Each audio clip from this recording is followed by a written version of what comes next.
I kind of aim for the center of the curb. So then I got a little bit of leeway, but Center with the center of your car? with the outside tire.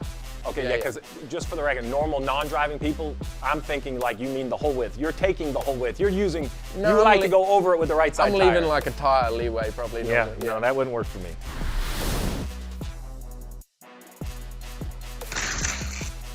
Welcome into episode 1 of SVG's Racing School. Hopefully at least a 4-episode series this year where we're going to go through all 4 road course races we are going to see the Cup Series at. I'm your host, Steve Letarte, and it can't be SVG's Racing School without SVG. So Shane, thanks for joining me. Super excited for this. We did Chicago last year. I can't wait for you to show the fans all about the racetracks we're going to see this year. Yeah, we've got some good ones coming up, a new one in San Diego, and maybe I'll learn something too. Well, you've taught me a lot. If you don't know why you should listen to SVG, this guy has won in everything on continents all across the globe. He has done it in Australia, New Zealand, here now in the U.S. He showed up on the scene at Chicago. I was in the booth, and he just kicked the inaugural Chicago race off without a hitch. It was impressive to watch. How much fun has it been, your transition to racing in Cup? Oh, it's been awesome learning new things on the ovals, and then the road courses obviously having that success and doing it with the Trackhouse team. It's been great. Well, I will tell you, your ovals are looking better and better every year, but your expertise at the road courses is second to none. Multiple time winner already. I know you haven't won at COTA yet. We're going to focus on that one today, but is Chicago still your favorite? I mean, that was the one, the inaugural win. That was a big moment. Yeah, that was probably the biggest racing moment of my life. So I'll miss that track. Interested to see what San Diego is going to be like. But yeah, the rest of them are crackers with Sonoma and COTA. We got some good racetracks here. All right, well, I'm going to get behind the podium so we can go to school. I will tell you, though, you're going to have to promise me that if I do this right, you're going to have to teach me how to kick one of these. It's an awful big football, though. I just hit and hope it clears the fence. All right, the kicks are pretty good. If you haven't seen it, every victory lane, he kicks one in the stands. It's pretty impressive. But let's go to COTA. Remind everybody where we're going and what we're going to see. It's Circuit of the Americas down in Austin, Texas. So as we jump into Google Maps right here, big change. We've seen this multiple years, but this is the track. I'm going to draw. Don't laugh at my art. Start, finish line here. Turn 1. We go through the S's. This is a new section, and then we kind of come back around. All this track you see up here used to be run. We've only run the short course one time. We don't run this anymore. I guess my question is, are you a fan of the shorter circuit? I am, yeah. I think it was a great change last year. More laps past the fans, and then more passing zones. You didn't really lose anything by not doing the longer circuit. So it was a great change. So I'm selfish as a race fan. I think the shorter one was better as well. Lap times go quicker. And to be quite honest, the yellows just aren't as painful. Yeah. They're shorter yellows. Yeah, that's true. And this is a good reference showing all the seal changes and different grip around the track.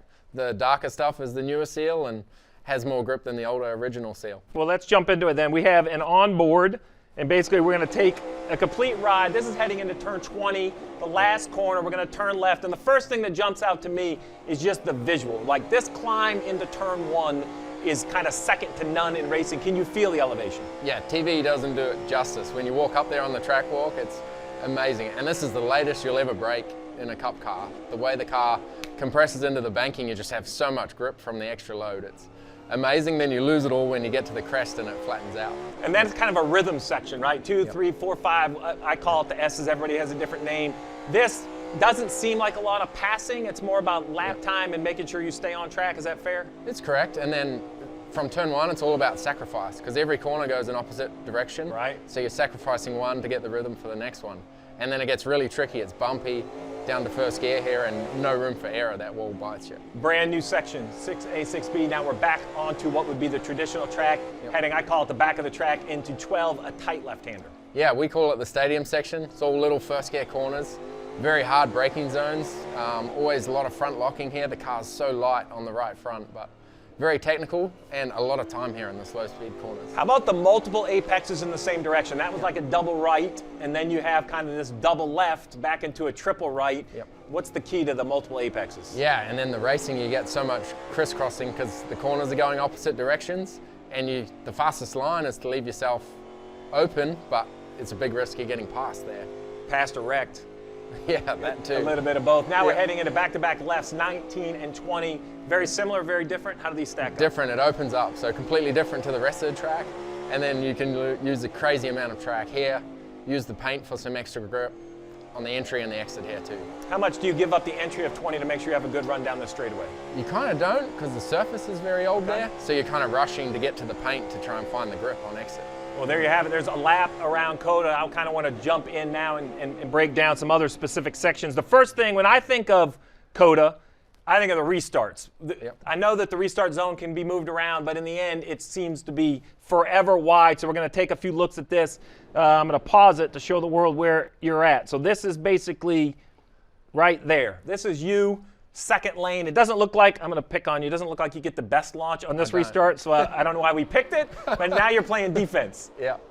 I remember this was the start of stage 3, and it's so tough, so many marbles. I got a bad launch and then just, didn't cover well enough. Christopher got me and then got freight train basically. So same start, different look. How much are you at this point in the mirror? You know you didn't get a launch. Is it all defense? Yeah, but then you can't brake too late because the guys in front cut straight across. So this corner you have so many options. It's about 20 car widths wide. So you're just trying to put yourself in the best spot to minimize damage. And then it tries to get singled out here, but you guys aren't really good at giving an inch. No one wants to give anything, and you have to be single file really through here to try and get through the S's without a cut.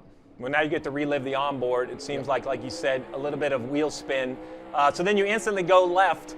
I've always thought this is crazy because to the left here, pit road exit shows up, which almost adds an inviting lane for a guy to dive bomb. And then you can see the track kinks left as well. So the ideal line is way out here to the right, but you leave yourself so exposed. So the restarts here are just crazy. It's the ideal line if you can make it through the corner, for sure. So then we're underway. Now, this, I think, is a pretty straightforward pass, but take me through the positioning. What are you looking for? How do you judge whether you know you can get in deeper than the guy in front? Well, again, you can actually brake late and just arrow to the apex and cut the distance. Like I was a bit far behind here, but the ideal line that he takes just leaves you open. So it's a big invitation with all that track, but then you end up running wide and he'll sort of can get a run back, being that the corner's the other way. All right, so now be honest. You're so successful, do people fight you harder, or do certain ones concede because they just assume you're coming by anyway?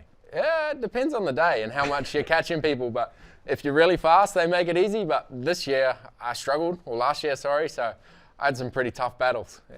All right, so now we're through turn 1, and now we're going to kind of focus on the S section. You said something right away that jumped out to me. You thought the toughest part of this was just visualizing the curbs to not get on the wrong side of them. Yeah, so you don't really have a reference point. They don't police here turn 6, but they police 3, 4, and 5 apexes.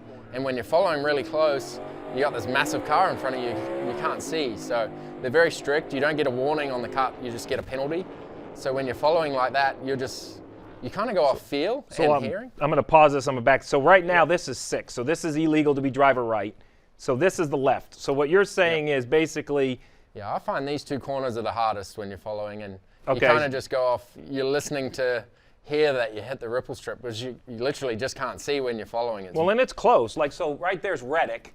Yeah. For the fans at home, his right side tires, you're chasing him, have to touch the red and white. If he got all the way to the left, right, that's the rule. Yeah, but you're trusting the guy in front. So if he cuts it, there's a chance you're going to cut it. There's a chance you're going to cut it as well. Okay. So it's very tough. I think I have another clip. Same thing. It's great racing. Oh, actually, we have the track limits. This is a good shot. This is 3, and I think this gives us a good shot right here. So Larson is definitely too far to the left. Yeah. But to your point, again, when he's following. Right. Yeah. So he should really. You're thinking like the goal would be for him to stay more in line with the car in front, right? Like, in a perfect world. Of course, yeah. But you lose that vision, but also you got to be greedy because the paint has more grip than the track. So you're trying to take as much as you can to grip up the inside tires. So in a perfect world, are you straddling the curbs, or do the curb lose grip with the vibration?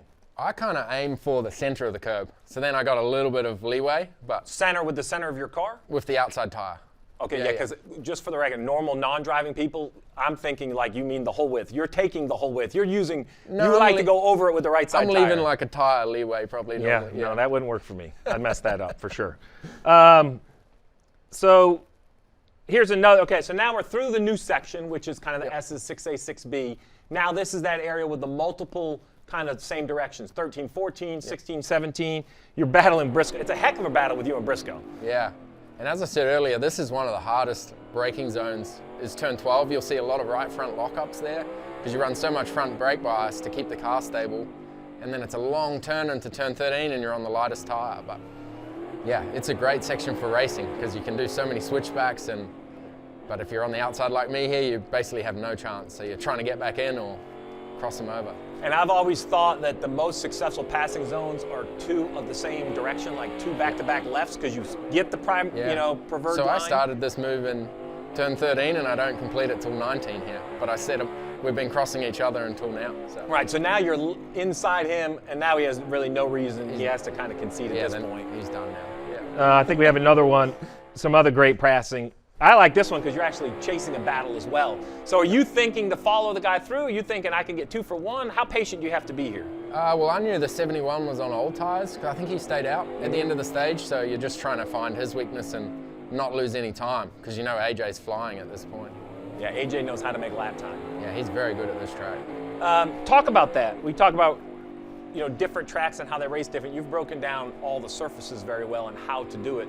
But when you think of COTA, is this a brake life track, a tire life track, an aero track, all of the above? Like, what's the priority heading to COTA? For me, it's balance, and we found it very difficult. There was a lot of different surfaces last year, and on a new seal, you have a lot more front grip, but you want the rear. So from here, you really struggle to put the traction down, but it's only one corner of the track, so you kind of have to choose where you want the priorities for the grip and balance, but there's so many lefts and rights, you got to have just a balanced car. How much different is it from qualifying to the race? Like do you make overall lap time in a different place than you worry about in the race? Yeah, 100%. You want as much front as you can in qualifying, but then you need rear tire life in the race, so the car's completely different, and it's very different to like a Chicago or a street course where you need just stop and go. You need a lot of flow here, so the setups and driving styles are very, very different. You make it sound much simpler than it appears to me.